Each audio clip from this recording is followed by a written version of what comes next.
8:03 p.m. Please call the roll. Councilmember DeMonico? Here. Councilmember Lucido? Here. Councilmember Kleinfeld? Councilmember Owens? Here. Mayor Pixley? Here. Our first item is a hearing of the public, and we have a few people out in the audience, so does anyone wish to be heard at this time? Seeing none, we'll close that hearing of the public, and let's move on to our purpose for today, which is the city manager candidate interviews. And Mr. I'm good. All right. In front of you this afternoon, you have the suggested questions, and there are only a few of them, along with a little primer on types of questions. Thank you for turning my mic on.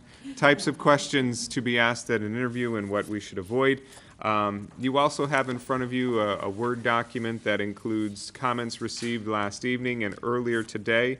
I will be providing you another page in about 1 minute if you'll give me an opportunity to step out with a couple more comment cards we received late. All the comment cards and questions were received either last night or in the hour preview to this with the public. Both candidates are here. They drew numbers to see who went first, so it was a random draw. And if the mayor's okay with it, I'd like to step out for 1 minute, if you don't mind.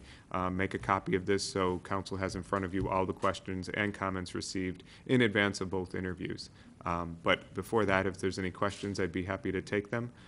Similar to last night's format, I would suggest the mayor starts the questions either with her own or with one from the sample sheet provided or one from a resident or employee, which are the ones in front of you.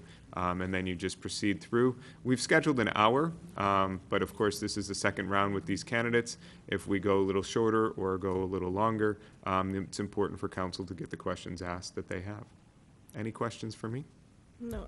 So council, what I thought we would do is to go through the questions that are listed under round 2 first, and then we'll go ahead and ask the questions that came from the audience. And then if you have any additional, we'll do that. So I'll go ahead and ask the first one, which is to you, Natasha. Based on your research and what you've learned about the city yesterday, please describe your level of interest in this position.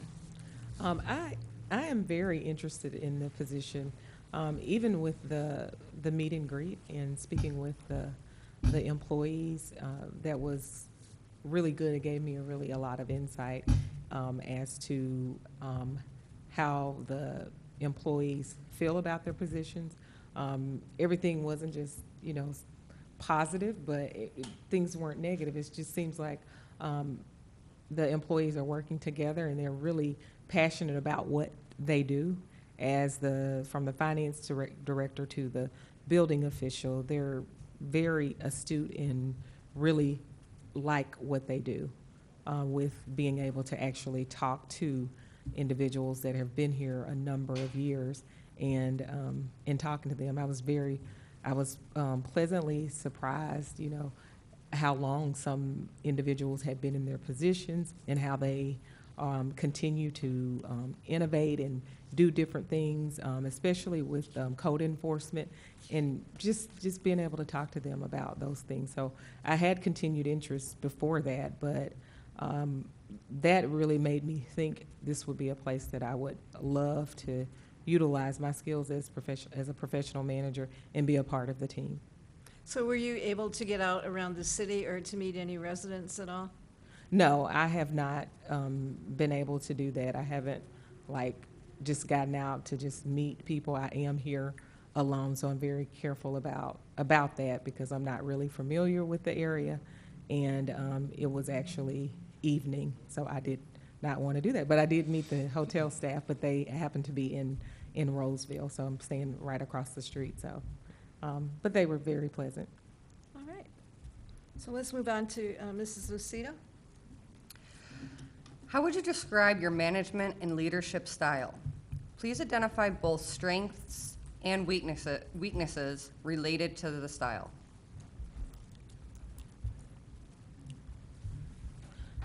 My management style, I employ a macro management employment style, and just to describe what that is, with all of the departmental directors, I expect that they be experts in their particular field.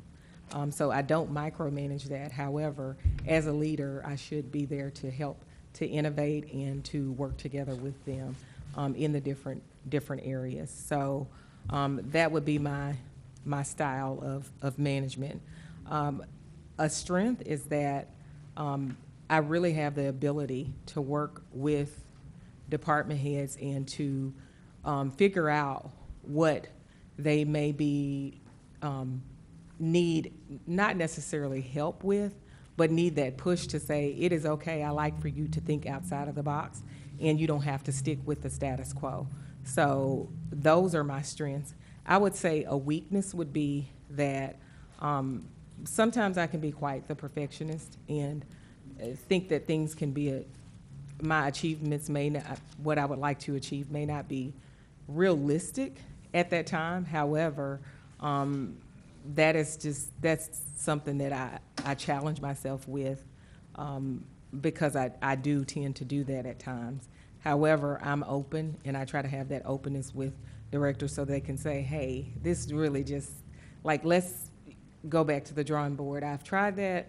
This probably is not realistic for now, but I don't like to put those things that are not realistic to the side and not ever come back to those. So that would be something that may be considered a weakness when doing things. Mrs. Owens? Yes, thank you, Madam Mayor. The next question is, please describe the process you will follow to comprehensively evaluate the current operations of the city and to develop innovative improvements.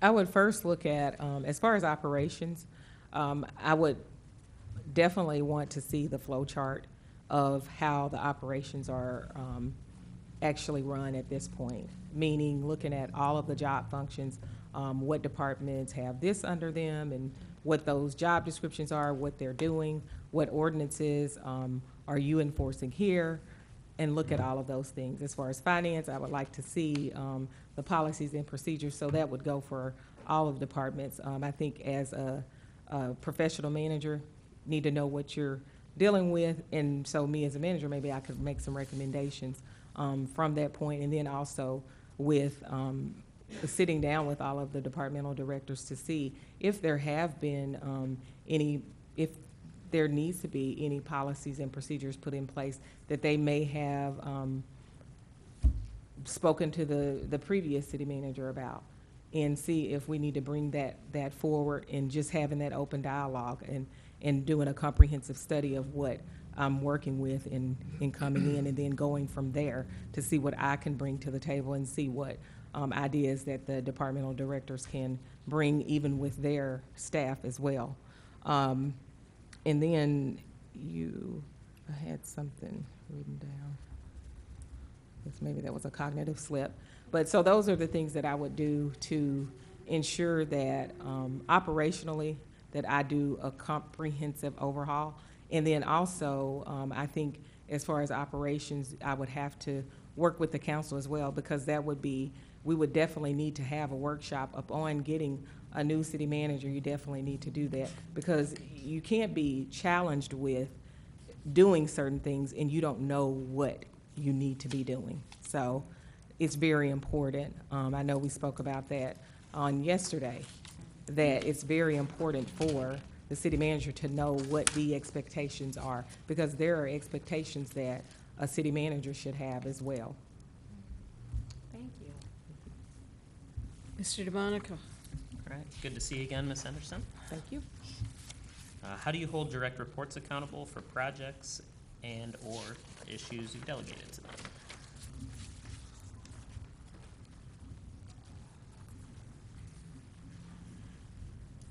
We were speaking about innovation on yesterday.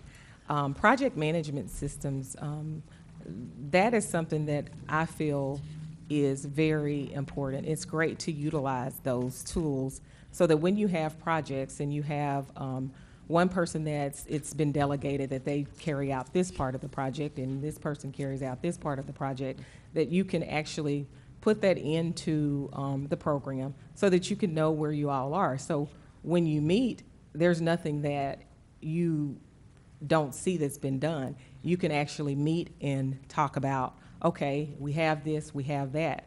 Where are we going next? And timelines, and also having timelines that are tied to different things. And I believe that accountability is about knowing what you're supposed to do, because no one can be accountable if they don't know what they're supposed to be doing. So with those programs, I think it even holds myself accountable as the person that delegated those things, and I could have to answer for why those things have not been done if I have a program that I'm supposed to have my department heads to be accountable for getting that information in there. So I believe that utilizing tools that you have to be able to do that is a great way to do that without having to always go directly to that person and question why it's not done. It would be there because there's a program that supports that. Okay, sounds good. We were missing Mr. Kleinfeld. He's on his way. We have a lot of traffic problems, if you haven't noticed. Mostly with construction, so. Gotcha. Please describe a situation where you've disagreed with your governing board, i.e. the council. And how did you approach that difference of opinion and explain the result of that situation? Okay. In my first city manager position, there was an issue about the budget.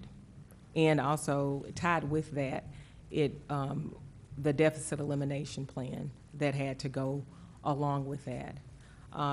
The council disagreed with me that we needed to make certain personnel changes, those things to be accountable and to be able to submit a true deficit elimination plan. What happened in that situation is I had a number of budget sessions outside of what we had mandated per the charter to talk about, what could possibly happen if we could not get a budget approved that was, because our feet were to the fire because we had to submit a deficit elimination plan with true numbers to the state, and that was to avoid bankruptcy. So that would have been a time that I probably went from like maybe 2 people supporting it to it came to 6 people supporting that. So how I handled that was to really keep giving more and more information. It was like, well, why don't we cut this? Why don't we cut that? Why are you cutting that?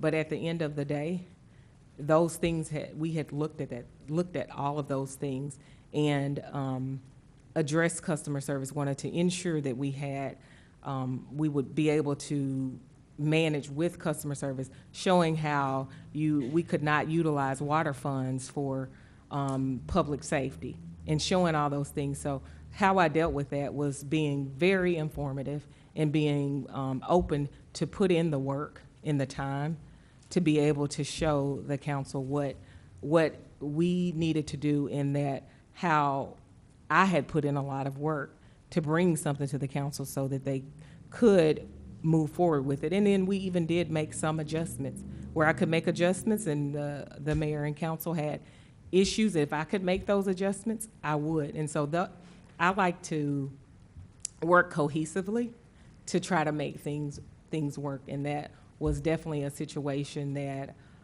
even with the council, mayor and council constituents, I could understand where they were with not wanting to make those decisions. However, we were better for it. And after the fact, I think they felt really good about it. But the road to get there was a disagreeable road. All right, Mrs. Lucido.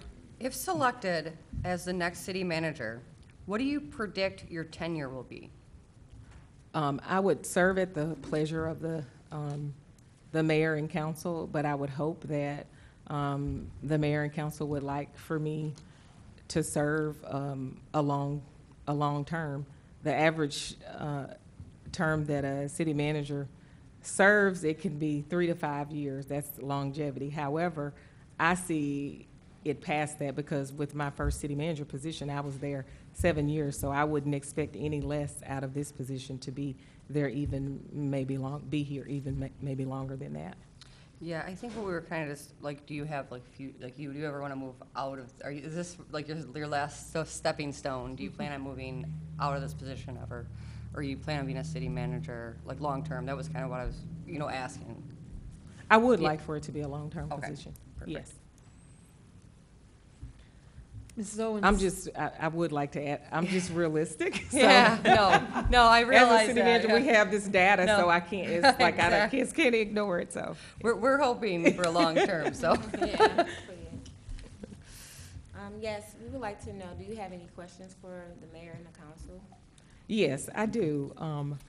I would like to know, what are you all looking for in a city manager? What is your, like, if you had to say, these are the characteristics that I need my next city manager to have and what I would like to be here until this person retires, what would that look like as far as those characteristics? Well, Mrs. Owens, it was your question, so give us the first one.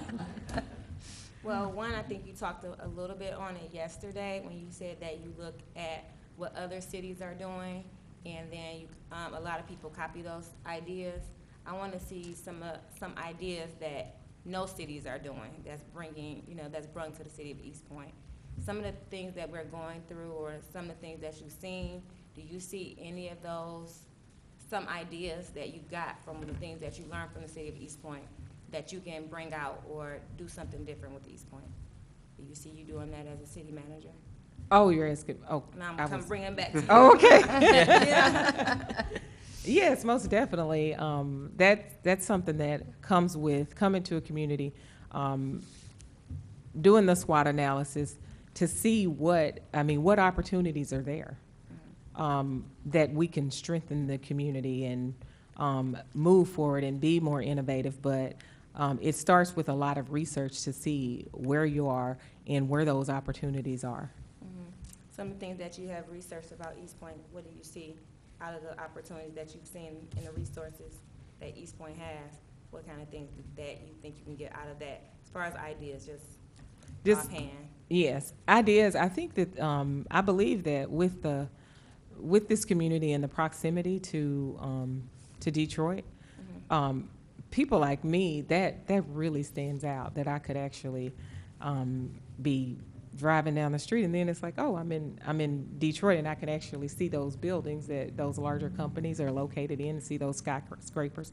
I think that's a real big advantage that the city of Eastpointe has, and I think it would be great to maybe do some kind of campaign around Eastpointe is a great city to live in, to relocate to, and work with some of the businesses that are right there downtown for them to even send them to your city, like to go to them to say, hey, we're in such close proximity, and work with them to maybe have some type of incentive to get people to want to live that close to the city and not, far out, further out from the city of Detroit, because that's where you have your largest employers. And I think that is something that you could actually approach those companies to see if they would be willing. I mean, and it also has to be a willingness from the city council to provide some type of incentive for people to actually live in the city of Eastpointe. Great answer. I like that. That's a lot of things that we were talking about as a council. What can, the things that are around us can be a resource to bring people back in the city. And as Detroit is developing more and more things in entertainment, that will bring more people to move closer to those amenities. So I'm glad you see that. Thank you for saying Thank you. that. All right, I'll go next. Yeah, I think that open-mindedness, and I think you've touched on what I'm about to say is what we'd like to see in a city manager, open-mindedness and working together with the council. I think kind of everything revolves around that, and I think what's important too is not only we tell you what we think, but you tell us what you think. I'm hoping that there's some back and forth, and maybe you'd be like, Councilman DeMonico, maybe that's not the best idea. Maybe we should do this, something like that, where it's all 6 of us come together, come up with the best ideas. I think, to me, it's been the most important going through this process. Great, thank you. Yeah, I kind of agree with Mr. DeMonico. I think just working well with the department heads and along with council is probably one of the most important personality traits we're looking for. It's just someone who can kind of get along with everyone, and it feels open to, if we do something that you don't like, to openly discuss it with us, and to let us do the same with you. Have that open lines of communication, which I believe that you spoke about yesterday, that you like to have the open door policy. So I think for me that's probably the most important thing. Thank you. I think we almost, have to look at a city manager with a futuristic idea. This is where Eastpointe is now. Where is Eastpointe going to be in 5 years, 10 years?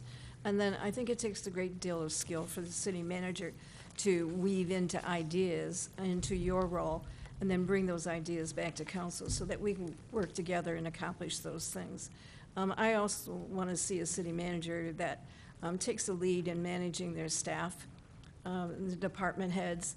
I think it's critical that each of our department heads are very, very talented, but it's important that we have some kind of a succession plan. They're not going to tell you how old they are or how long they've been here, but you will have to realize that we need a succession plan to be developed to develop new people to move into those roles as well. But the bottom line is the city manager is in charge of the employees, and the city council works with the city manager to affect designs and so forth. So I think that's fairly critical. Great, thank you. And you're right. There is a lot of potential in Detroit, and we do have Detroit reaching out to us. We have a lot of regional groups that we work with on a constant basis. So that would be important for you to be involved in those to see how they do work, whether it be the Michigan Municipal League, which you worked with, or you've mentioned yesterday. We also have Regional Council of Governments, which you had one up in the Northwest that you worked with, I think, through when you were up in Muskegon When I Heights. was in Muskegon area And I know that first. there's another one in Flint as well. So Yes. those types of regional things are really important, that you reach out to those and have an active part in those groups. Great, thank you. Did you have any other questions for us related to that? Yes, I did have just one more question. I won't belabor. What would you all see as your most, what would you see as the most pressing issue that you have as a community right now? What, if you had to say, okay, there's one thing that can be addressed and we will aggressively address that, what would that one thing be as a community? I would think finance, because we, as you well know from being in various places, we're limited by the amount of millage that we can collect. We've gone through a recession like you went through and came up with different kinds of plans that you can survive those. And we were very fortunate working together and developing what we call SMORSA, which is the development of an authority for taxation purposes. But SMORSA is going to run out, and our costs continue to go up, so we've got to be really creative in our finance for the future. I think that's a critical issue that we're aware of. We're on a 5-year budget, and we're doing well with that, but we all know that there's various charges and things that are coming down the pike, unfunded mandates and so forth, and those types of things have to be reckoned with as we move into the future times. Great, thank you. That's my opinion. Yeah. I'm sure Sarah's got Yeah, a different. Well, I'm agree, but this is kind of related to Ms. Pixley. It's infrastructure, but it's having the funding to repair our roads and our sewer lines and replace old water mains. So, coming up with a way to get these projects that are needed done. A lot of our roads need to be repaired or replaced because just over the years they haven't been maintained properly. So I'd say that's probably one of my biggest concerns. Thank you. All right, who's next? One of the two of you.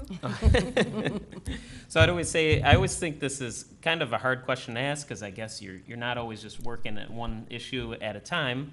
But if I did have to pick one issue, and I think that a lot of our residents would agree with this, is just the water bill in general. That's something that residents will mention if you knock on a random resident's door and ask them something. It's probably the first thing. There's a lot of issues we work with that, you know, residents maybe never even think about, a lot of people, and I'd have to say, as a whole community, that's the biggest issue. A lot of people have moved from other cities to our city and say, like, wait, how come my bill all of a sudden went up?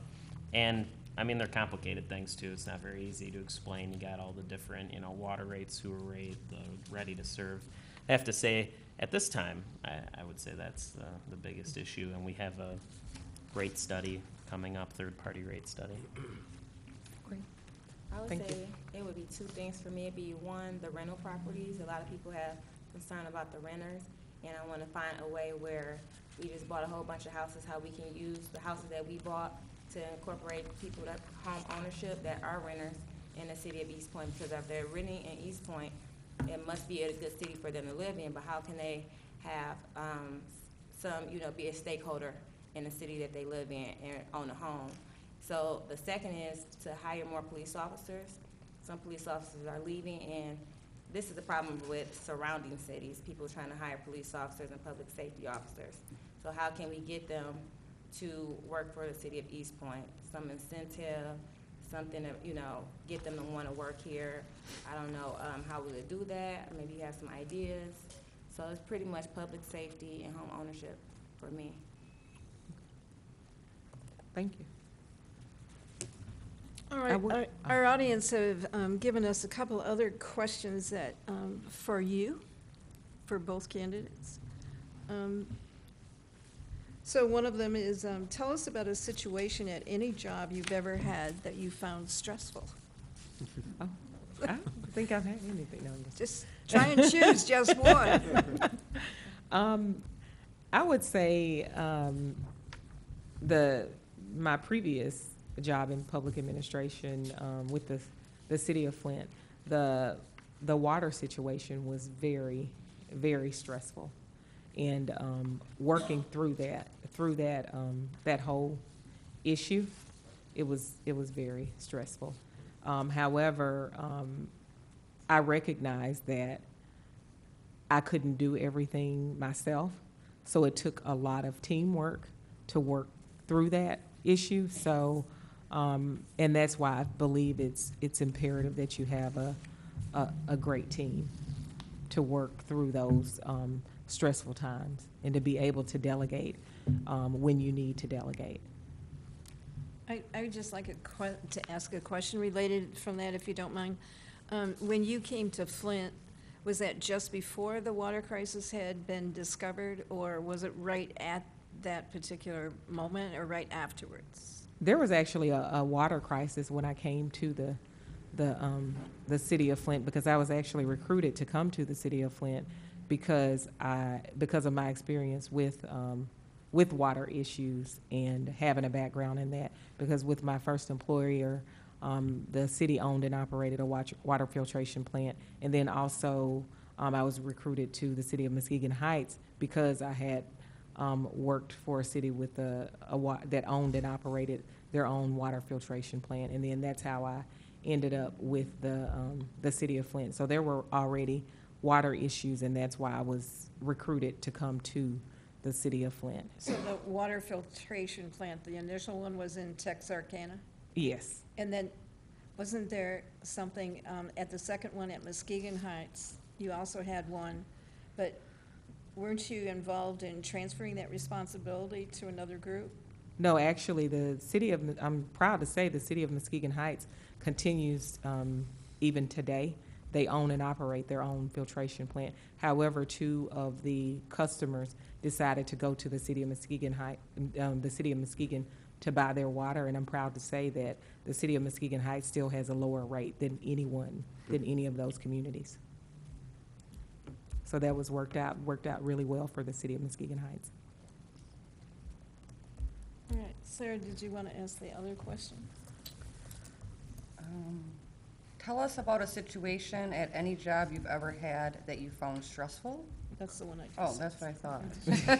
thought. What are, You can ask it again. yeah. I need to ask. What are your We need a goals second for one. the city of Eastpointe? Businesses, recreation, et cetera. My goal would be, as far as your commercial, the commercial district that you have or commercial properties that you have and businesses would be to grow that. I did notice just from being in Eastpointe that I would like to see more commercial here in the city without like crossing over into Roseville. So that's something that I would like to see. Innovation, you all seem very open to innovation. And with innovation, it does bring costs. So those would be some things that I would be looking at, both ways to be able to do that. Also, I would like to work with you all to redefine the community. If you want to be this community that, you know, if you are working, just say in Detroit, Eastpointe is the place to be. This is where you want to come to raise your family, however that may be. I want to work on that, and I want to make that a priority. So for me, those are things that I would like to see happen for the city of Eastpointe. And then also, of course, operationally, looking at, would like to see this water study. That is something that, with my background in water, those are things that I would like to see how we could, if that's a complaint of a lot of the citizens, that's something that we need to look at to see if there's anything that we can do. And myself, in working with the finance director, what are options? Because those options should be put out there. If you have a study, just to say, and it says this, we still need to go a step further to see how we can address the issues of the constituents, of your constituents. When Thank you were in Flint, you worked with Detroit Water and Sewer, correct? That's correct. So that's our problem. We work with Detroit Water and Sewer, that's now GLWA. Because just before you got there, there was the time when they switched over, or they were trying to switch over to use the water from Huron, correct? Oh, I didn't know you were asking a question. I was just No, listening to you. that's what I was just merely commenting that one of our problems with our rate setting is that we don't have a water treatment plant here in the city, and we totally depend on Detroit Water and Sewer, which is now Great Lakes Water Authority. And when I was there, the city was with Detroit. They were with Detroit when I left the city. After they had the debacle with the filtration. Yes, things may have changed. Things, of course, have probably changed since I have not been there. But I'll be quite honest, they haven't really been on my radar. Okay, any other questions? We have the ones from yesterday, too. Okay. Oh.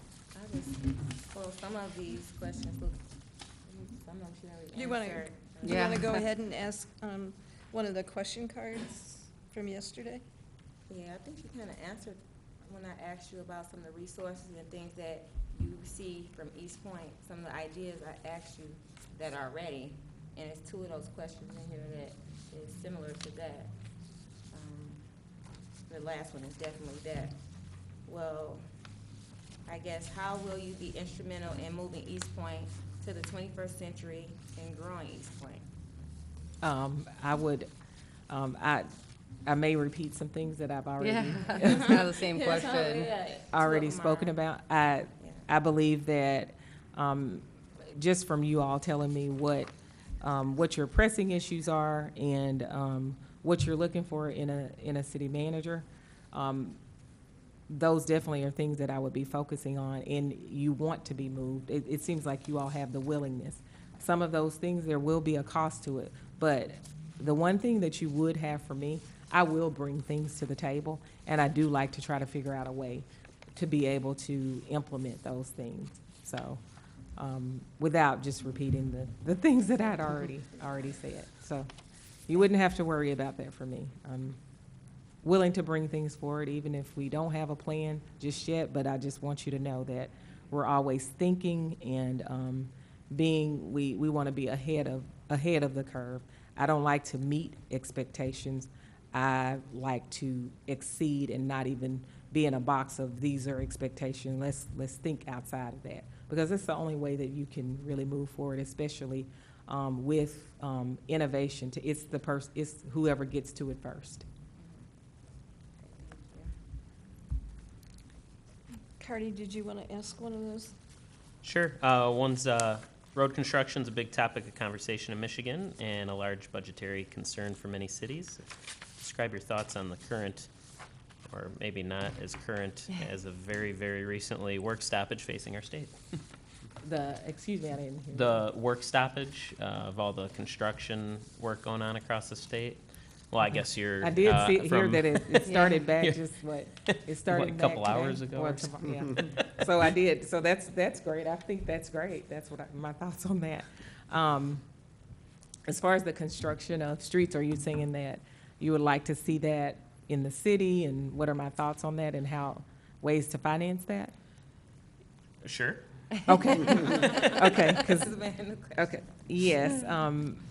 I've actually been instrumental in some very creative ways to try to fund local streets, because we all know that in the state of Michigan, we're very limited in the monies that we receive for local streets. With an older community, sometimes you have your infrastructure that's below the streets. Those can be a problem, and you can't do things under the street without going, taking the street up. So there are some ways to be able to finance the street along with taking care of some of your aged piping that you have below the street. So that's just one way that those things can be brought to you, or you guys could take those to the voters to try to get some of your local streets redone. Sure. And that is a cost. However,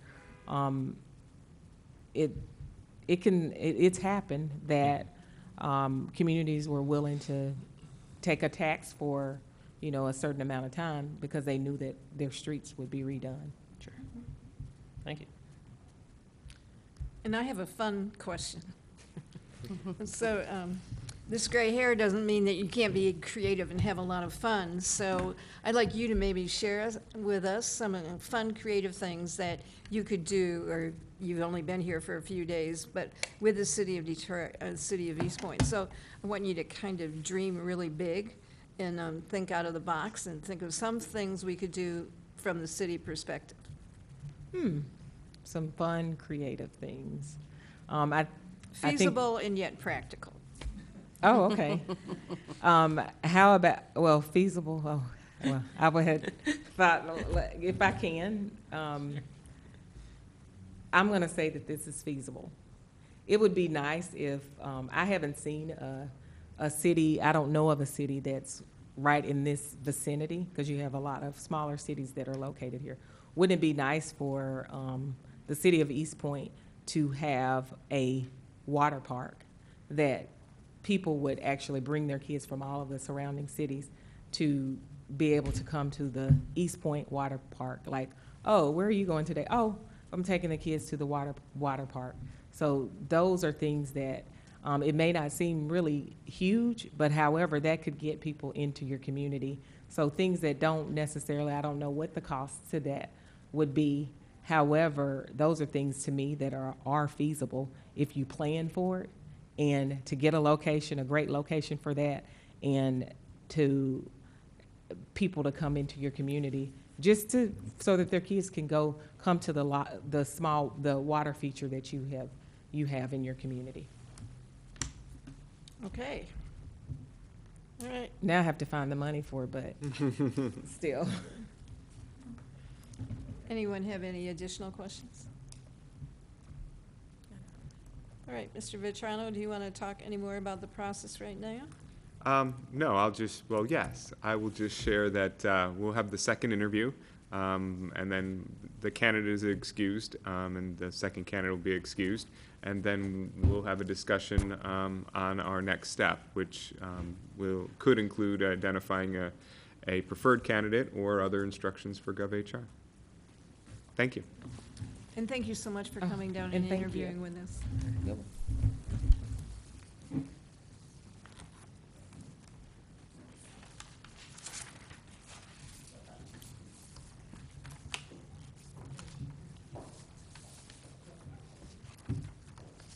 Mike had